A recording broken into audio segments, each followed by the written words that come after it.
ദൈവത്തിന് മഹത്വം. ബൈബിളിൽ രണ്ടിൻ്റെ പ്രാധാന്യത. അപ്പം രണ്ട് എന്ന് കാണുമ്പോൾ രണ്ട് കാര്യങ്ങൾ ശ്രദ്ധിക്കണം. ഒന്നാമത്തെ കാര്യം, നമുക്ക് എല്ലാ കാര്യങ്ങൾക്കും ഒരു ഒറിജിനൽ ആയിട്ടുള്ള കാര്യവും ഉണ്ടാവും, ഫേക്ക് ആയിട്ടുള്ള കാര്യവും ഉണ്ടാവും.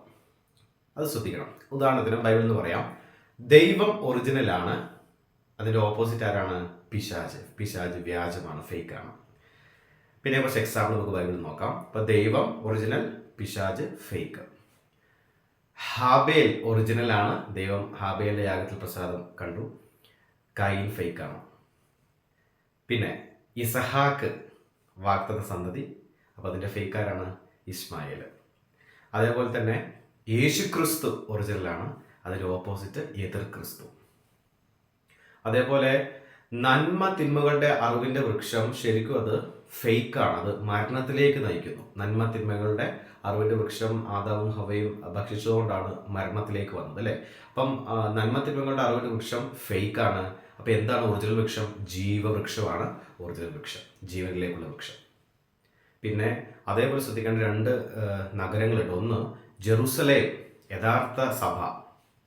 യഥാർത്ഥ സഭയുടെ വ്യാജമായിട്ടുള്ള സഭ, അല്ലെങ്കിൽ ഒരു വ്യാജമായിട്ടുള്ള ഫേക്ക് ആയിട്ടുള്ളൊരു ഓപ്പോസിറ്റാണ് ബാബിലോൺ. ബാബിലോൺ സിസ്റ്റം മനുഷ്യന് മുൻസ്ഥാനം കൊടുക്കുന്നു, ജെറുസലേം യേശുവിന് മുൻസ്ഥാനം കൊടുക്കുന്നു. അപ്പോൾ ഇതാണ് ഒറിജിനൽ ഫേക്ക്. രണ്ട് കാണുമ്പോൾ ഈ രണ്ട് കാര്യങ്ങൾ എപ്പോഴും ശ്രദ്ധിക്കണം. പിന്നെ രണ്ട് എന്ന് കാണുമ്പോൾ ഒരു കാര്യം കൂടെ ബൈബിൾ പറയുന്നുണ്ട്. കുറച്ച് എക്സാമ്പിൾ പറയാം. അതായത് ഇനി നമുക്ക് രണ്ട് എന്തിനെ സൂചിപ്പിക്കുന്നു ചോദിച്ചു കഴിഞ്ഞാൽ തെളിവിനെ സൂചിപ്പിക്കുന്നു, വിറ്റ്നസ്, തെളിവിനെ സൂചിപ്പിക്കുന്നു. അപ്പോൾ ബൈബിളിലെ ഇതിന് ഉദാഹരണമായിട്ട് നമുക്ക് പുറപ്പാട് 24:13 10 കൽപ്പനകൾ കൊടുത്ത സമയത്ത് 2 പേരുണ്ടായിരുന്നു. പ്രധാനമായിട്ടും മോശയാണ്. മോശയുടെ കൂടെ യോശുവ ഉണ്ടായിരുന്നു. മോശയുടെ കൂടെ എന്ന് പറഞ്ഞു കഴിഞ്ഞാൽ മോശയുടെ കൂടെ യോശുവ യാത്ര ചെയ്തിട്ടുണ്ടായിരുന്നു. അപ്പം ആ 2 പേര് അത് നമുക്ക് പുറപ്പാട് 24:13 പറയുന്നുണ്ട്. അത് മാത്രമല്ല, ഈ 10 കൽപ്പനകൾ 2 കൽപ്പലകളിലാണ് കൊടുത്തത്. 2 കൽപ്പലകളിലാണ് കൊടുത്തത്.